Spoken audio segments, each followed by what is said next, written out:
ইউনিয়নে আমাৰ সমাজত চলি থকা অনৈতিক কাৰ্য যেনে ড্ৰাগছ, মাদক দ্ৰব্য সেৱন, বাল্য বিবাহ, সোণ বেপাৰ, ২ নম্বৰী টকা এইবিলাকৰ বিৰুদ্ধে এটা আন্দোলন আৰম্ভ কৰিছোঁ লখিমপুৰ জিলাত।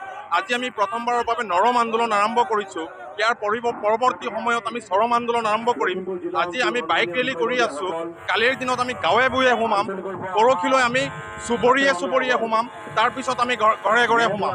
কিন্তু ড্ৰাগছ আসক্তসকলক এটা কথা সকীয়াই দিছোঁ, ড্ৰাগছ মুক্ত হ'বই লাগিব। আমি প্ৰশাসনৰ লগত পূৰ্ণ সহযোগ কৰি আছোঁ।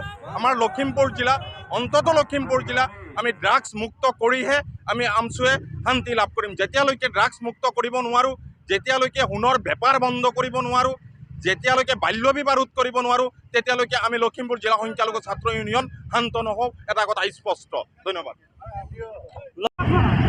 নকল সোণ, নকল টকা আৰু বাল্য বিবাহ, অবৈধ বেহা, অসামাজিক কাৰ্যকলাপ আৰু এই বাল্য বিবাহ আৰু ড্ৰাগছ সেৱনৰ বিৰুদ্ধে লখিমপুৰ জিলা আমচুৰ উদ্যোগত এক বিশাল বাইক ৰেলীৰ আয়োজন কৰা হৈছে। এই বাইক ৰেলী আবেলি ৩টা বজাত গৈ চিলনীবাৰীত উপস্থিত হ'ব আৰু তাত এখন বিশাল সজাগতা সভাৰ আয়োজন কৰা হৈছে। এই সজাগতাৰ জৰিয়তে আমি আমাৰ সমাজখনৰ পৰা নকল সোণৰ ব্যৱসায়, অসামাজিক কাৰ্যকলাপ, বাল্য বিবাহ আৰু ড্ৰাগছৰ ৰমৰমীয়া বেহাৰ বিৰুদ্ধে আমি তীব্ৰ গণতান্ত্ৰিক আন্দোলন গঢ়ি তুলিব বিচাৰিছোঁ। আৰু অনাগত দিনত এই আন্দোলন আমি এই নাওবৈচা তথা লখিমপুৰ জিলাৰ প্ৰতিখন অঞ্চলে অঞ্চলে, প্ৰতিটো চুবুৰীয়া প্ৰতিখন ঘৰে ঘৰে লৈ যাম বুলি আমি প্ৰতিশ্ৰুতিবদ্ধ।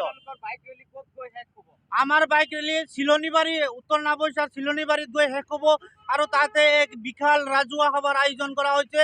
উক্ত সভাত আমচুৰ কেন্দ্ৰীয় সমিতিৰ কেইবাজনো নেতা উপস্থিত থাকিব আৰু এই অসামাজিক কাৰ্যকলাপ, বাল্য বিবাহ আৰু বহু বিবাহ, ড্ৰাগছৰ বিৰুদ্ধে আমি ৰাইজৰ মাজত সজাগতা আনিবৰ কাৰণে চেষ্টা কৰি আছোঁ।